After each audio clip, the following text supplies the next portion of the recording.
Chapter 1. Hopefully you are successfully navigating your way through this course.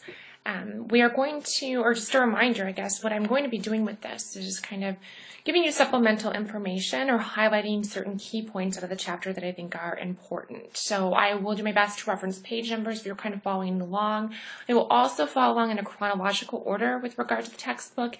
If I change and swap topics or move forward, I'll let you know that. But again, this is simply to highlight some of the material. This will help guide your reading, help you kind of tailor what is important as far as where the quizzes go, and I'll also be referencing the question for the paper and kind of addressing what I think may be some of the key issues with that. So again, let's get started with the chapter. The overall chapter of any textbook, or the first chapter, is just what is the book about? What is the whole entire class about? So if you've read this chapter already and you're going, holy crap, this is intense and there's a lot, please note that I feel the exact same way. There's a lot of information here and they're kind of going through a lot of definitions and the overall importance of nonverbal. The other chapters, although intense, will not be nearly so definitional. So I hope you find it easier to read as we go along with the textbook. So first, the textbook gives you some broad definitions of what is nonverbal communication. They start by talking about the different functionality. So we have three main components of nonverbal communication. We have what is the purpose of nonverbal communication. Okay, so what are the goals for it? What are we trying to do with it? Which may be the same as with our verbal communication, but may be different. I'm here to inform people, persuade people. We also look at the accuracy of nonverbal communication. So what often happens is what we are trying to send to people isn't necessarily what people are interpreting. And what happens when that occurs? Do we have miscommunication? Do we make inferences that may not be accurate to what people really feel inside? And then the other function deals with efficiency. Oddly enough, nonverbal communication is incredibly efficient, more efficient than verbal communication, because we get the point across in one look, one glance, one t-shirt is all it takes versus all the extras that we put into verbal communication. Okay, so we're going to kind of touch on those big areas, and those are right off of page 5 if you're kind of following along the textbook. They then go on to talk about the 6 reasons that nonverbal communication is important, right, justifying the whole existence of this textbook. They give you some statistics of anywhere between about 65% to 93% of our communication is nonverbal. When I teach the interpersonal class, I will have them watch a video clip of the movie Hitch, where he talks about the importance of it. What it comes down in the discrepancy between the 65 and the 93 is also the discrepancy that's present in that movie when he talks about the issue of vocalics, right? So do we consider voice, the tone of voice, volume, speech rate, pronunciation, enunciation, tone, all of those things, do we consider that to be nonverbal? If we do consider that to be nonverbal, you're going to fall into a higher percentage. Maybe not as high as the 93%, but closer right around the 80%. Overall, what you need to know is that the majority of our communication is actually nonverbal. Okay, we tend to think of it as verbal communication, right? We think of words, that's important, and words are important. However, they're not as important or as impactful as our nonverbal communication. So that is the first reason why nonverbal is important, is because it's the majority. The second reason is the impact that it has on our emotions or our feelings, and that we are able to more accurately communicate how we feel, right, and our emotional state, whether we're happy, we're sad, we're in a great mood, we're in a terrible mood, we're angry at somebody, through our nonverbal communication. So you often hear that, it's written all over your face. And what that means is that I can tell you I'm feeling wonderful, right? And if I have tears coming out of my eyes or I look sad, you're not going to believe that, right? We believe that our nonverbal communication is more accurate, right? Because it's not as easily manipulated, right? It's a more stable and reliable indicator of our true emotions because we're not able to control it. Especially if you've ever gotten maybe the giggles and you just can't stop laughing, or if you've ever started to cry, right? Some people have uncontrollable tears. People will flip that and say the same thing that goes with anger. Again, if you took my interpersonal class, you will know that I'm not an advocate for that anger cannot be controlled. But the display of it, right? If your face gets all red or you start shaking your finger or shaking at somebody because you're so frustrated or angry with them, there's some argument that we can't control that. And if we cannot control that, then it's a more reliable indicator of how we actually feel. Okay, so that's the second component. The third component ties directly into that, in that idea that we don't walk around with a mirror in front of us. So because we're not aware of our nonverbal communication, we don't really consciously control it. Now, until you watch yourself, right, which I am forcing myself to do right now, recording these, you don't realize, right, the little things that you do. So I find my voice to be annoying. I think we all find our voices to be annoying. But I've also realized I have these eyes that bulge when I get excited, right? I have these crazy hand gestures, and I'm like, keep your hands in your lap. Don't get too excited. But unless you walk around with a mirror in front of you all the time, you don't realize that you do that. And often when somebody points it out to you, that maybe you always look angry or you always look sad or you have this odd facial expression, we don't believe them. We don't trust them, okay? Since our nonverbal communication is rarely a conscious decision, okay? People upset us, then we roll our eyes, we make odd facial expressions. We, again, will believe that more accurately. Now, they will talk about it. We have a whole entire chapter on how we can detect deception through that. This idea of we can hide things through our nonverbals. But what really happens is that our nonverbal communication is more likely to reveal our deception than actually conceal it. And they give you the example in the textbook of, a poker table, and they have certain tells. Right? And often, if you've ever watched professional poker on ESPN or on TV at all, or if you played it, I guess, in the casino, you will see that some people will wear sunglasses. I think only professional poker players are actually allowed to do that, but there are little things. I am the worst poker player. I would give it all away, right? As soon as I had a great hand, I'd be like, the veins would be popping out of my neck and be like, calm yourself, right? And I would give it all away. And that's that idea of, can we control it? And sometimes do we not necessarily want to control our nonverbals, especially if they're viewed as something that is positive. So is it a problem in life if you get super excited and your veins pop out of your neck and your face gets all red? Well, not necessarily, because we don't necessarily view that as a negative.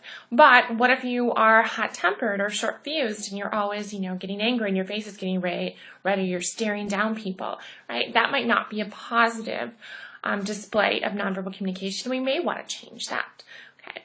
The fourth reason why nonverbal communication is so important is that it adds extra meaning to nonverbal communication, to verbal communication. It can contradict nonverbal or verbal communication. This is all under this encompassing term of what is called meta communication.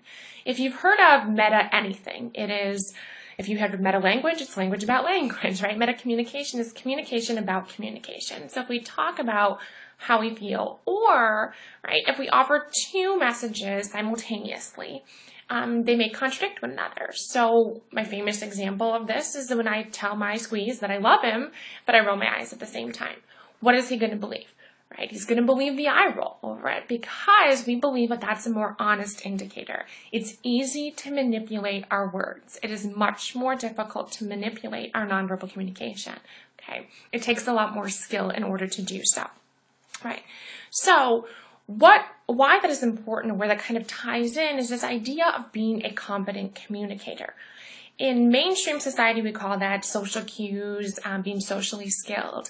Why this course is so incredibly important is that at this point in your life, and some of you are 17, some of you could be 50, I actually have no idea, but at any point in adulthood, you have probably learned to shut your mouth. Right? You've learned to master of what to say, when not to say it. You may have put your foot in your mouth a few times, said things that you regret. So you get that. But we are not quite sure how to master our nonverbal communication. And sometimes people think that it is manipulation.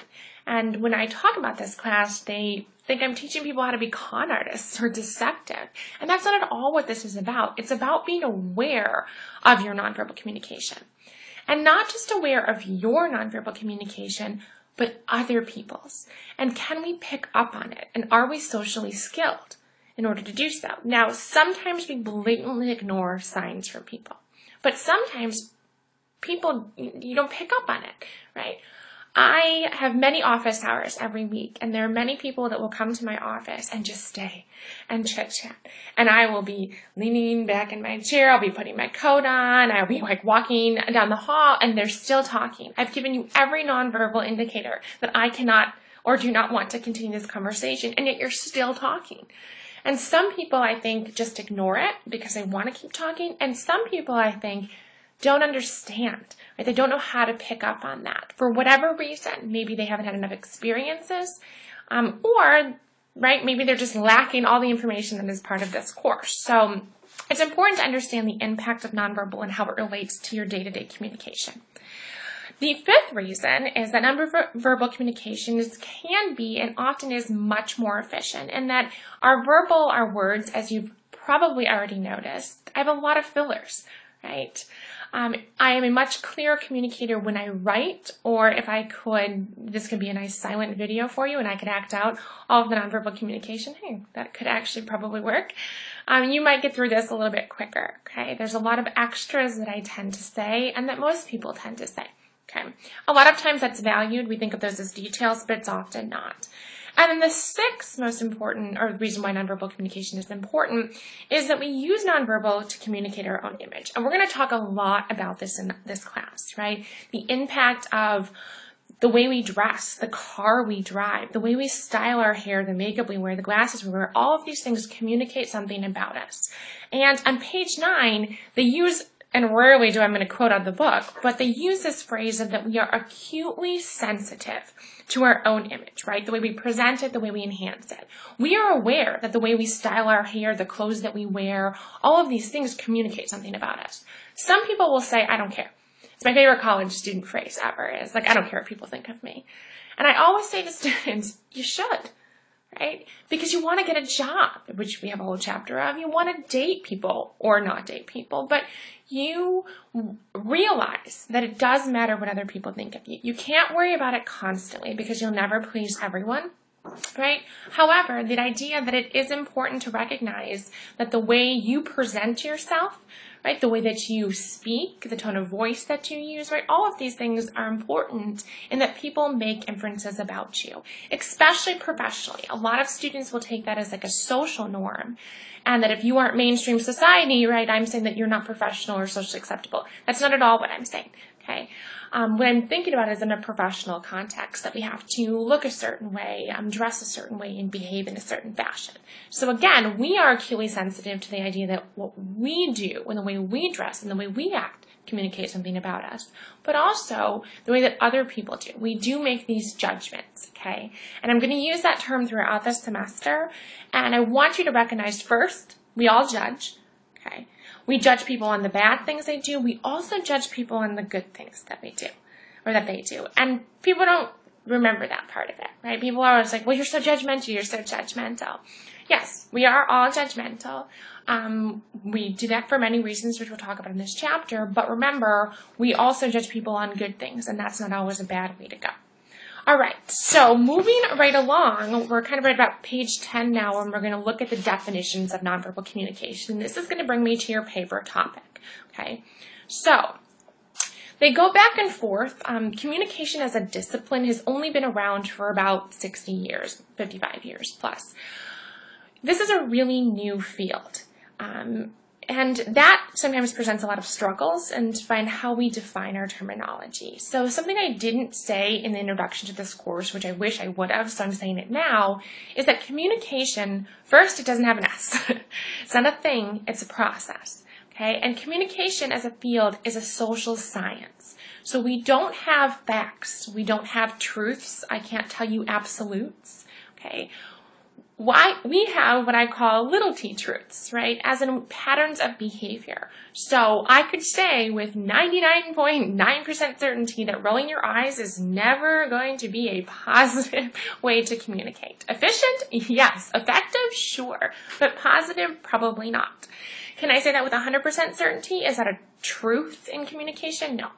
So that is why students find this class to be a little bit frustrating. It is very similar to psychology, right? We have patterns of behavior, but no absolutes. So we're still struggling with what the definition of nonverbal communication really is, and what does it encompass, Okay, and how do we come to define it? So if we go back 1967, prior to my birth, probably all of your births, although maybe some of you were born then, to Watsomic, Bevan, and Jackson, which are kind of the foundational scholars of the field of communication, although I don't know if they would have ever defined themselves that way. But they talk about nonverbal communication as any nonverbal behavior or cue that is communicative if it is informative. So it's considered to be communication if it informs us in some way. What they really isolate is this issue of intent, okay, which has been a common debate in nonverbal communication research. Does our nonverbal communication have to be intentional, right? So if I roll my eyes at you and you perceive it as me, being disrespectful or being rude, do I have to intend the eye roll? What if I was thinking about something else or reading the newspaper or I had an odd twitch, right? Does it have to be intentional to be informative? Does it have to be intentional to be considered true nonverbal communication? And what Watsomic, Bevan, and Jackson are going to say is no, that isn't the case. Judy Burgoon, who is also another prominent communication or nonverbal communication researcher who is still living, she's at the University of Arizona and actually works for the Department of Defense often on studies. She actually studies interrogation strategies for criminals. She really talks about this issue of intent also, and that who is the one who decides it? Who gets to arbitrate that, whether it's intentional or not? If I, as the sender, right, the person, the one who they're talking about is going to be the encoder of the message. If I send you the eye roll, but I didn't actually intend it, but you perceive it as intention as the receiver, is it? Like, who gets to define that? Or do we need a third party, like an objective third party, to come in and say, nope, that eye roll meant, disrespect? And because we can't define that, and because we cannot say what the intention was, or even if it was present, right, we've kind of been able to pull that out and say, maybe we don't need that anymore. Right, but that is definitely intention is a key, issue or criticism of prior definitions, is whether that's important or not. Right. Then this issue comes in that if any nonverbal behavior or cue, right, is considered to be nonverbal communication, then is all nonverbal behavior communication?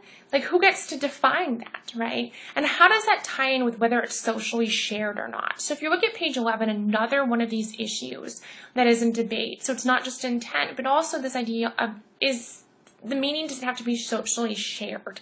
Okay, so does the meaning lie in the context? And if so, what happens when we communicate with people across cultures, right? So people will have, friend handshakes back and forth. That might mean one thing.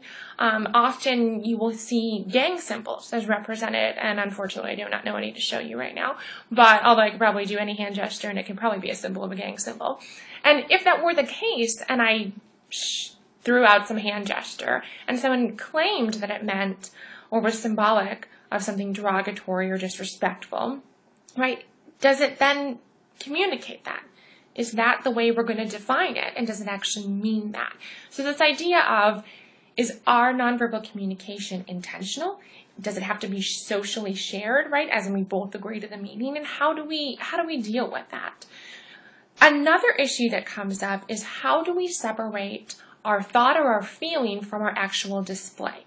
So if you've taken me before, we talk about this issue of separating the psychology from the communication. So the why from the how. So why we do something is going to be different than how we do it. And I say that psychology is the why and communication is the how.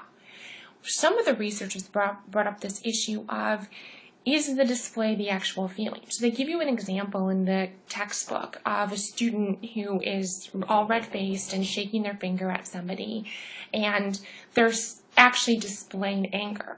And people will say that's not just the display of anger, it's actually anger in and of itself. So for your paper topic or your point to ponder to think about, I'm actually going to have you create your own definition of nonverbal communication. And I want you to take those three things into consideration, right? When you define it, I want you to use the other definitions as a framework. Okay, you have to make it simple. It's just a definition, right? Wikipedia style. And I want you to think about, what about intent? Is it a part of your definition? Is it necessary? What about socially shared experiment? And then what about the issue of separating it from the psychological feeling, right, or emotion that actually comes into play? Okay, so those are three kind of criticisms their issues, kind of debates of what has been brought up in the past. So how does then that get handled in your definition? Okay, so moving right along, we're on page 12 if you're following along. We're going to look at the different interacting systems. So they give you a nice, lovely circle chart of how to look at the three different types. So we talk about nonverbal communication as different systems. All of these will be covered in depth throughout the textbook. So just as a snapshot, we have three overall groups. You will see the verbal communication, but that's obviously a separate entity. The visual circle on there is referencing, all the things that relate to seeing, obviously, your visual communication, body movements, the use of space, how close we stand to one another. Again, things that people do not think of when they think of nonverbal communication, but that are important. Auditory is another system. Obviously, that deals with anything related to the hearing of messages and the vocalics, right? Tone of voice, all of those. And the last one is the invisible. These are all very different from one another. The study of time is nonverbal communication, how we use it. Do we show up late? Do we show up early for things? Touch is important. Always makes me a little bit nervous, right? But who do we touch? Who is allowed to touch? Where can we touch? Don't go crazy right now with that. And also the use of scent, which people rarely think of as nonverbal communication. But if someone's walked by you and they have a particularly rancid smell, I was going to go perfume route, or cologne route, that can communicate something to you, right? Like they've been working out, or they're stinky, or wow, they have a lot of money and they bought a really fancy perfume. So all of those aspects are going to be covered in great detail throughout the rest of the textbook. If you are now thinking, are we almost done yet? She's only on page 12 and there's 22 pages, right? I'm going to move us right along into some other aspects that I'm not going to talk about. They talk a lot about the where nonverbal communication lies within the brain. Again, that's more of the psychology aspect of it, so I encourage you to read that portion of the chapter. However, that's not really the focus of this class. I do want to address something that they talk about with regard to American Sign Language that has kind of been a point of contention in this field. Nonverbal communication rarely occurs without verbal communication, okay? They talk about American Sign Language being a form of nonverbal communication. Why I say this is a point of contention is that American Sign Language, ASL, is a replacement to verbal communication. So when you use sign language, you're replacing words, right? You're not replacing hand gestures, even though you are using your hands. So I just encourage you to be leery of that. I found that something I just wanted to highlight. Is it nonverbal communication? Yes, you're using your body. But if you're using it to replace words, much like written communication is used to replace actual words, spoken words, we don't really consider that to be nonverbal per se. So the last topic that I'm going to address, you're almost to the end, right, as my face is getting closer to the screen, is on page 18, and these are the 6 communicative functions of nonverbal communication, okay? They go through kind of the lineage of how we've come to these 6 that we all agree on. The first one is providing information, okay? This is the idea that nonverbal communication, because we don't consciously control it, we find it to be more informative. It's more telling of how people really think, how they really feel, than the words that are coming out of their mouths, right? Because they have more time to think about them. We also use nonverbal communication to regulate interactions. So this is all about taking turns, right? Using floor time. We don't have to say, I speak now, you speak next, right? We will do things, we will lean into conversation. We will kind of open our mouths to indicate that now we want to talk. We also can use pauses or silence to indicate it's the next person's turn. Okay. Also, the way our body, the way we stand, the hand gestures that we use. And again, we'll talk about this in great detail throughout this class. But that idea that we control conversational exchanges not by you talk now, I talk then, right? But by using the nonverbal communication, which is why often on the phone, we kind of have these odd, moments of silence or hesitations because we don't have all of those nonverbal cues. We only have the vocalic aspect to be able to change that. We also use nonverbal communication to express emotions, right? That idea of the giant smile on your face, right? Or pouting or tears or getting angry. All of those things are communicated through nonverbal. Another function is that it allows meta-communication, and that's going back to that idea that nonverbal communication exists with verbal communication. Sometimes it complements it, sometimes it contradicts it, right? Sometimes it expands it, it qualifies it. but it's there with it. We cannot separate the two of them very often, in that we most of the time have verbal with nonverbal. The fifth function, is that we use it to control social situations, okay? We can change the behavior of people, and we talk about this a lot with persuasion, as far as being able to ultimately manipulate the way people look at the world, right, through nonverbal communication. If people trust us or not. The importance of, and a study just came out recently about the importance of physical appearance, and how good-looking people are treated differently, which has been the case for a long time. We've known this, right? But as far as success rates and jobs, and how simple things that not just empirical beauty, but the way people dress, the car that they drive, all of these things can influence the way that we interact with people. And the last one, what ties in with that, is the idea of forming and managing your impressions. We are in control of our communication.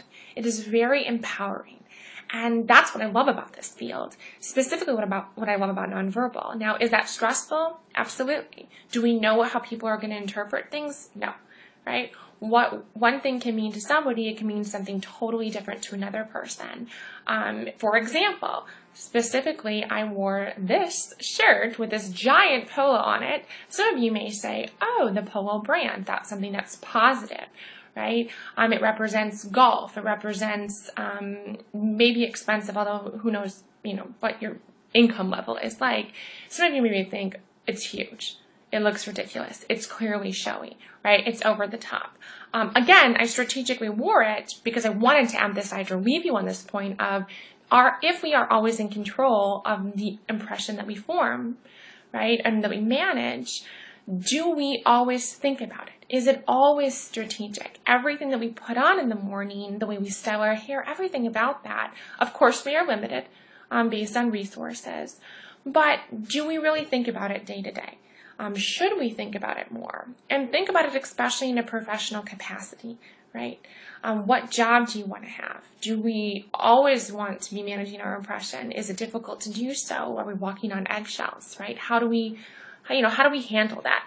Again, this is a snapshot chapter, and if you're thinking, holy crap, she just talked about a lot of stuff and I'm overwhelmed already, right? We're going to come back to all of this throughout all the chapters. The chapters are also more tailored to specific types of nonverbal communication, which I think will be easier. So, again, to reiterate, hopefully you watched this video, you found it to be somewhat helpful in either tailoring your reading if you watched it prior to reading the chapter, or if you're going to watch it, or if you've read the chapter and now are going to watch it. Again, that it will help you with the paper discussion as well as answering the quiz questions. So feel free to email me if any questions or concerns. Otherwise, I will see you. I feel like I could check out and see you for chapter 2 where it gets a little bit more exciting. All right, happy end of January week, although I'm not sure what time you'll be watching this.